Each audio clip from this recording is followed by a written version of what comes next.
Hi, I'm Billy Griffith with Emerging Revolutionary War, coming to you live from one of the most important structures here in the town of Lexington, Massachusetts. We are only hours away from the anniversary of the first shots being fired here, April 19th, 1775. This, for all intents and purposes, is where Paul Revere's ride, which we've been following all night into the early hours of the morning, comes to an end. So Revere will arrive here probably around 11 o'clock or so, and he's coming here because there are some pretty important people inside of this home, and Kevin's going to tell you who those folks are.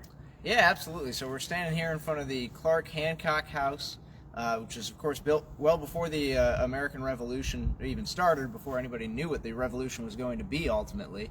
And staying here were two of the important leaders of the Sons of Liberty and the Patriot movement here in the Boston area, John Hancock and Samuel Adams. And so it was Paul Revere's goal, as well as the goal of William Dawes, to ride out from Boston and alert Hancock and Adams that the British column was moving out from Boston, and alert them that they might be the objectives of this British column moving out, or at least they might be a secondary objective at the very least. So, as Billy mentioned, sometime about 11 p.m.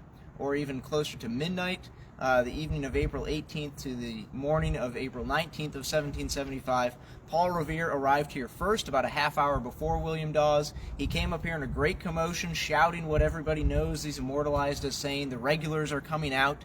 And earlier this evening, if you watched one of our previous videos, Hancock and Adams had been alerted, and so had the people of Lexington, had been alerted that the British were up to something. And so the militia had already originally gathered on the Lexington Green itself, and Sergeant William Monroe had stationed 8 men here to guard Hancock and Adams here at the Clarke Hancock house.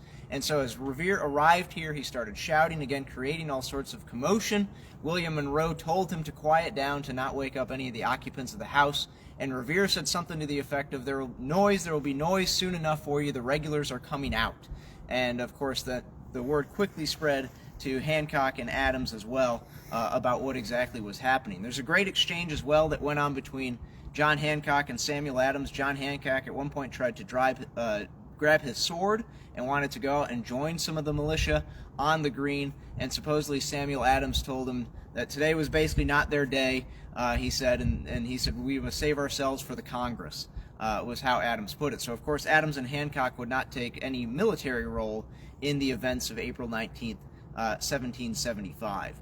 But from here, Revere's ride, as Billy mentioned, essentially came to an end. He would eventually proceed further west, excuse me, with William Dawes as well, out west of Lexington Green. They would run into a British patrol out there, and I think we'll cover that story in one of our upcoming videos as well. But this is really the end of Paul Revere's immortal ride, his famous midnight ride, where he arrived basically right at about midnight on April 19th of 1775. And in just a few hours, the British column is going to be arriving here in Lexington Green, just off to our right.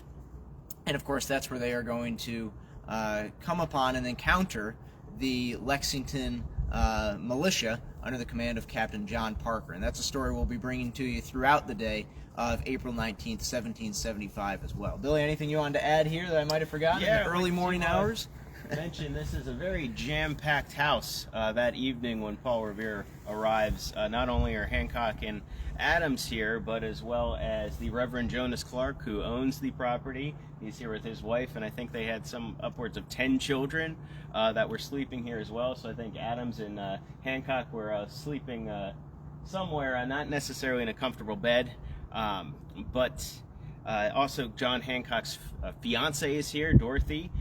So they are going to be got out of Lexington pretty quickly.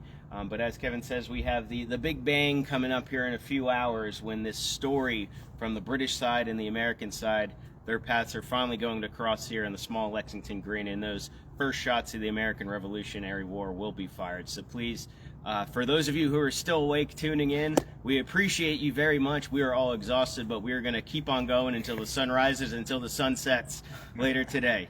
So from Emerging Revolutionary War, Billy Griffith, Kevin Pollock, Mark Malloy back here, Rob Orison behind the camera. Thank you.